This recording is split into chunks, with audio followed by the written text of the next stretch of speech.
사람들이 보문산을 보물산이다 그렇게 얘기를 하더라고요. 한번 꼭 가보고 싶었는데 참 그게 잘 안 됐습니다. 이제 3년이 돼서 아내를 졸랐어요. 우리 진짜 한번 새벽기도 끝나고 가보자. 그렇게 해서 한번 올라가 봤는데 보문산 길이 너무 예뻤어요. 아, 이런 거구나. 그 새벽 단풍이 이렇게 가슴에 물들어오는 그런 느낌이었어요. 다음날 새벽에 이렇게 가봤더니 오늘은 정반대길로 한번 가보자. 저 사정공원 쪽으로 이렇게 예쁜 길이 펼쳐져 있다는 것을 또 몰랐어요. 그래서 아내와 함께 그러면 우리가 지금 어디쯤에 있는지 한번 볼까?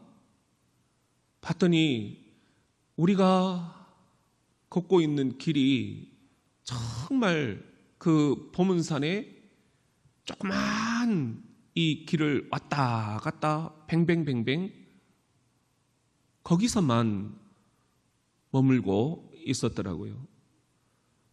아직도 보문산을 다 돌아보려면 적어도 한 4배에서 5배는 더 걸어야 되겠더라고요. 아직도 가야 할 길이 참 많구나. 야, 우리가 이걸 너무 몰랐다. 다음날 새벽에는 제가 아내에게 졸랐어요. 우리 보문산 말고 안 가본 데를 한번 가보자. 어디요? 순순히 아내가 저를 따라오더라고요. 여러분들 여기가 어딘지 아시겠습니까? 뿌리공원이에요. 새벽 물 한 개가 이렇게 피어오르는데 전혀 다른 느낌이더라고요. 이런 이국적인 동네가 또 있었는가? 거기서 아내와 함께 야, 우리가 정말 대전에 잘 왔다. 아직도 우리들이 대전을 너무 모르고 있다. 아직도 가야 할 길이 대전에 무궁무진하구나. 우리 꼭 이 대전을 한번 전체적으로 돌아보자. 그런 생각을 했습니다. 아직도 가야 할 길, 아직도 가야 할 길이 있습니다. 실은 책의 제목입니다. 아직도 가야 할 길이라는 그런 책이 있는데요. 굉장히 이 가을에 여러분들에게 이렇게 한번 소개해드리고 싶은 그런 책이에요. 이 책을 쓰신 분은 스카펙이라는 의사입니다. 10년간 군대에서 상처 입은 병사들을 그 마음을 치유하는 정신과 의사로 복무를 했어요. 중령까지 계급을 다셨더라고요. 저도 이제 군목으로 아픈 병사들, 마음이 힘든 병사들과 함께 지난 24년을 지냈기 때문에 이런 마음으로 이 책을 쓰지 않으셨을까? 그런 공감이 가는 그런 분이에요. 이 스카펙의 세계적인 명저입니다. 아직도 가야 할 길. 그 책의 첫 문장은 이렇게 시작이 됩니다. The life is difficult. 그런데 번역자가 번역을 참 잘했어요. 인생은 고해다. 이렇게 번역을 했어요. 고해라는 말, 고통의 바다라는 말이죠. 인생은 고통의 바다다. 사실 이것은 부처님이 하신 말씀이기도 합니다. 고통의 바다인 우리 인생의 문제를 어떻게 치유할 것인가? 스카펙은 그래서 수많은 사람들을 임상적으로 대하면서 선 불교를 통해서 우리 인생의 고통을 치유하는 길을 연구합니다. 그리고 마침내 깨닫습니다. 선 불교 가지고는 부족하다. 뭔가가 더 있어야 된다. 그래서 그가 아직도 가지 않은 길, 그 길을 탐구합니다. 그리고 그가 이 탐구의 끝에서 찾아낸 길이 바로 나는 길이요 진리요 생명이라고 하신 예수 그리스도입니다. 아직도 가야 할 길, 이 책을 쓰면서 스카펙, 이 세계적인 정신과 의사는 자신의 종교를 불교에서 기독교로 개종하는 생애 중대 전환점을 맞이하기도 합니다. 이분이 쓰신 책은 실은 3권으로 이렇게 시리즈가 나와 있어요. 1권은 아까 말씀드렸던 아직도 가야 할 길이고, 2권은 끝나지 않은 여행입니다. 끝나지 않은 여행. 이것은 내가 이제 불교에서 기독교로 개종을 하고 길이요 진리요 생명이라고 하신 예수에 대해서 탐구를 해왔는데 아직도 내가 안다고 하는 게 다 아는 게 아니다. 끝나지 않았다. 그런 갈망을 가지고 쓴 책입니다. 그리고 3번째 책은 그리고 저 너머에라는 책이에요. 부제 자체가 불안의 시대에 영적으로 성장하는 법, 이렇게 되어 있어요. 불안으로 가득 찬 이 코로나 시대에 저와 여러분에게 들려주는 치유의 음성들이기도 합니다. 사랑하는 우리 태전 장로교회 성도 여러분, 가을 인생을 담다, 그 주제로 우리가 함께 말씀을 살펴보고 있는데 오늘은 그 4번째 시간입니다. 인생이란 뭘까?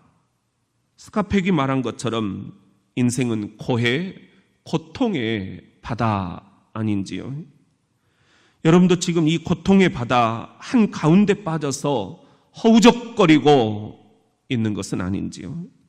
그렇다면 여러분, 우리네 이 외로운 인생살이, 이 고통의 바다에서 우리는 어떻게 빠져나와야 한다는 말입니까? 우리 같이 한번 따라해 봅시다. 그것도 인생이라. 스카펙처럼 인생은 고해라고, 인생은 고통의 바다라고 시작한 글이 이미 오래전, 수천 년 전 성경에 기록이 되어 있습니다. 그것이 바로 룻기입니다. 룻기는 이렇게 시작이 됩니다. 1장 1절에 보면은 사사들이 치리하던 때에 그 땅에 흉년이 드니라. 저는 이것이 그 인생의 흉년이 드니라 이렇게 읽혀지더라고요. 갑자기 뜬금없이 내 인생에 찾아오는 흉년. 그런데 여러분, 우리가 룻기를 논할 때 나오미와 룻 이렇게 흔히 주인공이다 생각을 하잖아요. 보니까는 1장 1절에 전혀 뜻밖의 주인공이 기록이 되어 있습니다. 1절에 보면은 사사들이 치리자던 때에 그 땅에 흉년이 드니라 유다 베들레헴에 한 사람이, 이렇게 되어 있어요. 한 사람이. 그 사람의 이름이 누구냐? 2절에 보면은 그 사람의 이름은 엘리멜렉이요, 이렇게 되어 있습니다. 룻기는 이렇게 흉년 이야기로 시작이 됩니다. 그 흉년이 어디서 일어나느냐? 1절에 보면은 유다 베들레헴이라고 되어 있어요. 베들레헴. 이 베들레헴은 흉년이 들어서는 안 되는 땅입니다. 하나님이 풍년을 약속하신 땅이기 때문입니다. 출애굽기 3장 8절에 보면은 내가 내려가서 그들을 애굽인의 손에서 건져내고 그들을 그 땅에서 인도하여 아름답고 광대한 땅, 젖과 꿀이 흐르는 땅, 곧 가나안 족속, 헷 족속, 아모리 족속, 브리스 족속, 히위 족속, 여부스 족속의 지방에 데려가려 하노라. 젖과 꿀이 흐르는 약속의 땅에 데려가 주시겠다. 이것이 베들레헴이었어요. 베슬레헴이라는 것은 히브리어 두 단어가 합쳐진 거예요. 베스라는 것은 집이라는 말입니다. 레헴이라는 것은 빵이라는 뜻입니다. 빵집이라는 거예요. 얼마나 농사가 풍성했으면 집집마다 빵이 차고 넘쳤다는 거예요. 그런 땅이 베들레헴이에요. 그 땅으로 내가 너희를 인도해 데려가겠다. 약속이 있던 땅이에요. 그런데 이 베들레헴에 지금 흉년이 왔습니다. 이것이 오늘 우리가 던지는 인생의 질문들입니다. 아니 어떻게 젖과 꿀이 흘러야 할 베들레헴 땅에, 아니 어떻게 그토록 예수를 잘 믿었던 우리 가정에, 아니 어떻게 내가 그토록 최선을 다해서 죽어라 달려왔는데 내 인생에 흉년이 들 수가 있다는 말인가? 내 영혼이 지금 이렇게 탄식하고 있는 것은 아닌지요?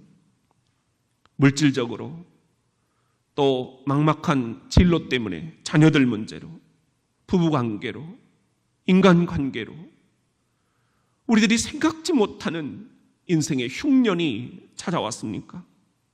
우리가 생각할 것은 풍년도 우리의 인생이지만 흉년도 우리의 인생이라는 것. 우리 전도서 7장 14절입니다. 시작. 형통한 날에는 기뻐하고 곤고한 날에는 되돌아보아라. 이 두 가지를 하나님이 병행하게 하사 사람이 그의 장래일을 능히 헤아려 알지 못하게 하셨느니라. 형통한 날과 곤고한 날, 이 두 가지를 하나님이 병행하게 하셨다는 거예요. 형통한 날을 주신 이도 하나님, 곤고한 날을 주신 이도 하나님. 왜 이 두 가지를 같이 주셨느냐? 우리가 인생을 너무 속단하지 못하게 하시려는 뜻이라는 겁니다. 그래서 형통한 날에는 기뻐하고 곤고한 날에는 되돌아보아라. 인생의 흉년이 들었을 때 자신을 되돌아보며 성찰해 보아라. 우리 기독교의 대문호죠. C.S. 루이스가 이런 이야기를 했습니다. 고통은 귀먹은 세상을 깨우기 위한 하나님의 음성 메가폰이다. 고통은 고통스럽습니다. 하지만 또 다른 시각에서 보면 고통은 하나님의 음성을 들을 수 있는 절호의 기회라는 말입니다. 이 기회를 놓치지 말고 하나님과 대화를 나눌 수 있는 그런 자리로 가지고 와라. 하나님, 내 인생에 흉년이 왜 들었을까요? 내게 어떤 메시지를 주시기 위함인가요? 하나님, 아직도 가야 할 길이 어디인가요? 예비하신 젖과 꿀이 흐르는 땅이 어디로 가야만 만날 수 있는지요? 하나님 앞에서 그분의 뜻을 물으면서 나 자신의 믿음자리를 성찰해 볼 수 있는 소중한 기회로 삼아야 할 것입니다. 우리 같이 한번 따라해 봅시다. 인생의 흉년 하나님께 피하라. 왜 이런 고난이 찾아왔는가? 룻기 1장 1절을 보면은 사사들이 치리하던 때에 이렇게 돼 있어요. 사사시대였다는 것입니다. 답은 여기에 있어요. 사사시대에 그들은 극단의 타락을 걸었습니다. 성적으로 문란했고 갖은 우상들을 하나님을 섬기는 자리에 대신 올려놓고 절을 했고 하나님의 궤도를 벗어나서 배교의 삶을 살아갔습니다. 당시 사회상을 함축적으로 한마디로 기록한 성경 구절이 있어요. 룻기 바로 앞에 책인데 사사기 맨 마지막 구절입니다. 사사기 21장 25절 시작. 그때 이스라엘에 왕이 없으므로 사람이 각기 자기의 소견에 오른 대로 행하였더라. 통제가 안 된다는 거예요. 리더십이 없다는 거예요. 교회 담임 목사가 없어서 서로 통제가 안 되는 것과 마찬가지입니다. 무슨 일을 맡겨도 다 각기 자기 소견대로 살아버리는 거예요. 하나님이 없는 거예요. 룻기도 이런 사사시대 작품이라는 것을 우리가 알아야 됩니다. 당시 타락한 이스라엘 백성들을 경계하시기 위해서 하나님이 의도적으로 주시는 흉년이었다라는 것입니다. 왜? 회개하고 돌아오도록 기회를 주시기 위해서였습니다. 그런데 그 한 사람 엘리멜렉은 회개하고 돌아오기는커녕 더 먼 길로 도피해버립니다. 우리 룻기 1장 1절입니다. 시작. 사사들이 치리하던 때에 그 땅에 흉년이 드니라.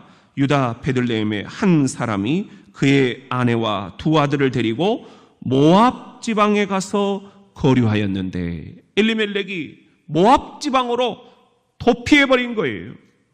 모압 지방은 물도 많고 아주 비옥한 땅이었습니다. 흉년을 만한 베들레헴과는 정반대의 땅이었습니다.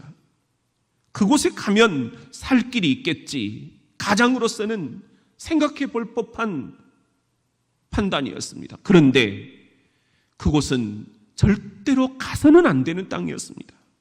신명기 23장 3절에 보면은 암몬 사람과 모압 사람은 여호와의 총에 들어오지 못하리니 그들에게 속한 자는 10대뿐 아니라 영원히 여호와의 총에 들어오지 못하리라.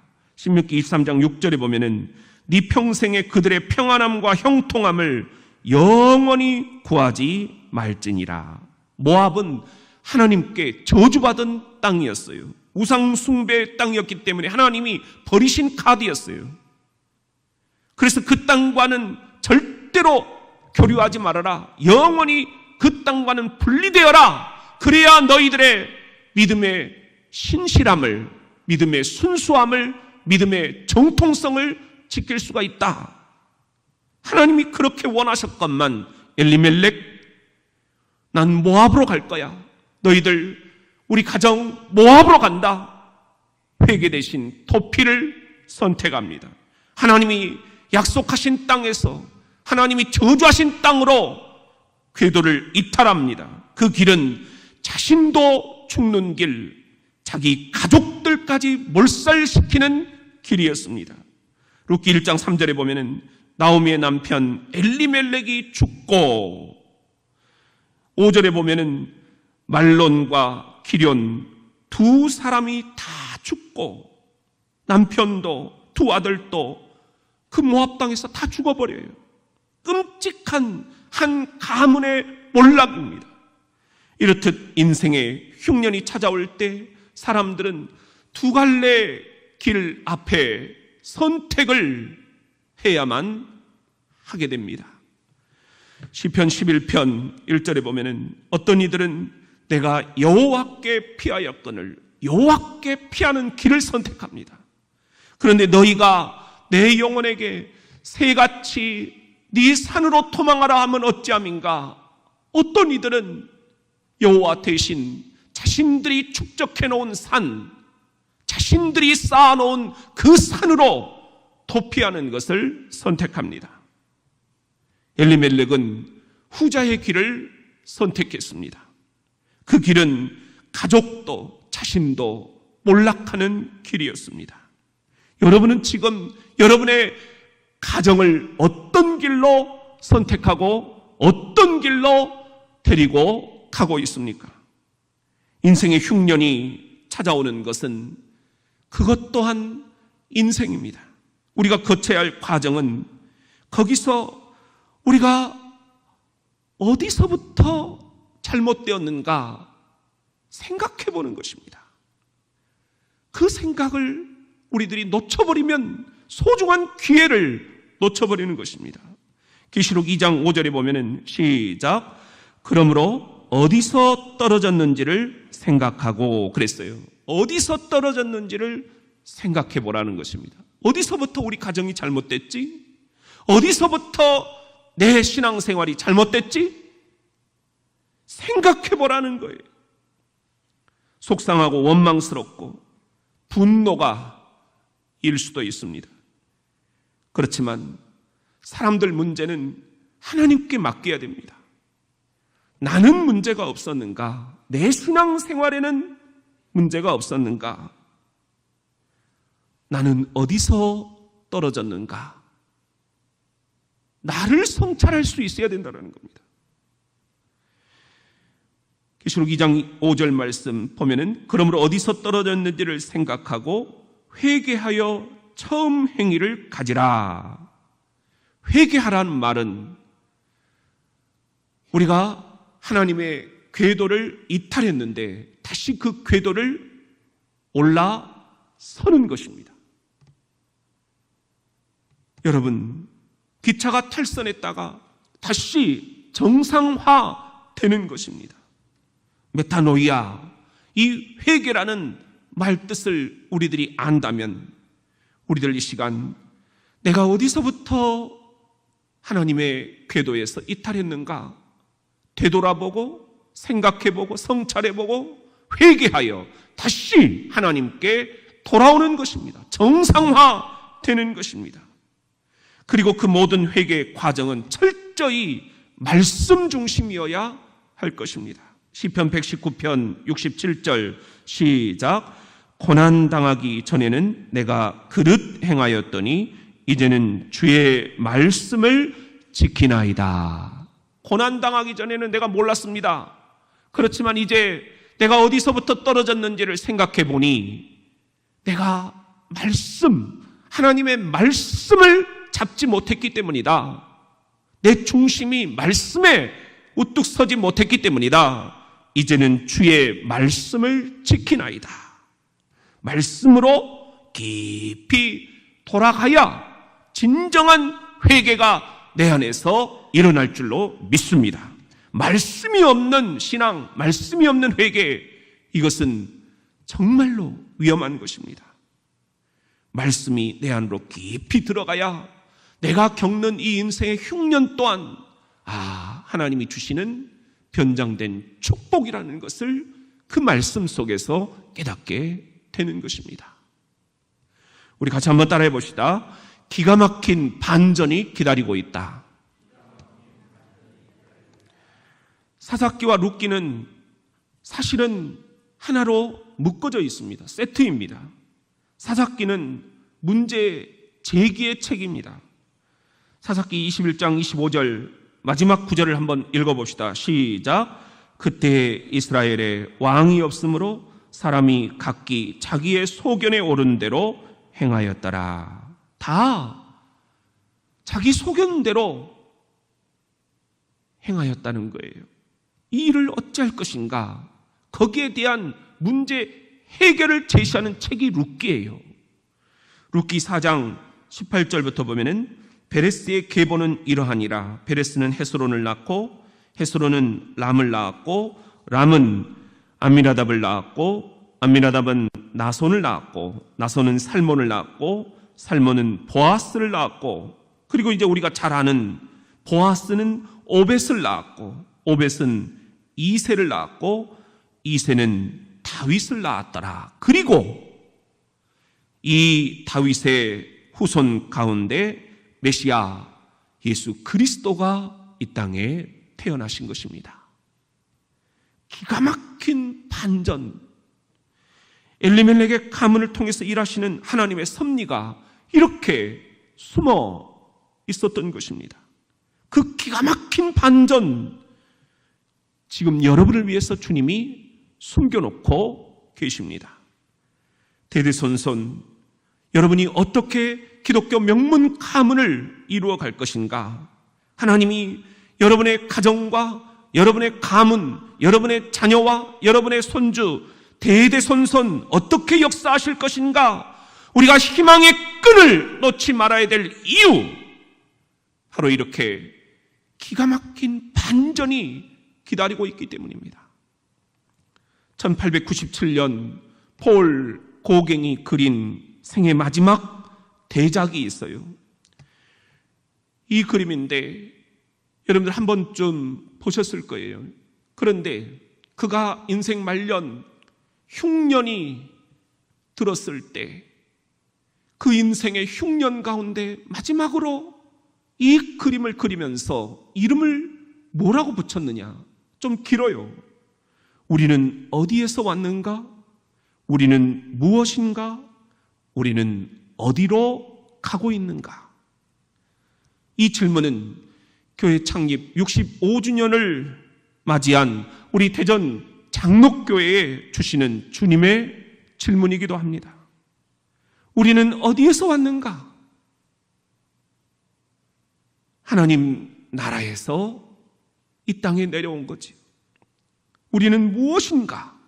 우리는 하나님 나라의 백성들입니다. 우리는 어디로 가고 있는가? 하나님의 나라를 향해 다시 길 가는 순례자들입니다. 하여 우리 대전 장로교회 아직도 가야 할 길, 아직도 가야 할 65년이 있습니다. 아직도 가야 할 길, 그 길을 저와 여러분이 함께 주님을 모시고 떠나보시지 않겠습니까? 우리는 어디에서 왔는가? 우리는 무엇인가? 우리는 어디로 가고 있는가? 이것은 마치 저와 여러분을 향한 주님의 질문이기도 합니다. 인생의 흉년이 찾아왔다고요? 실패자라는 느낌이 드신다고요? 내 손에 쥔 게 아무것도 없다고요? 추수감사, 그것은 남의 이야기라고요?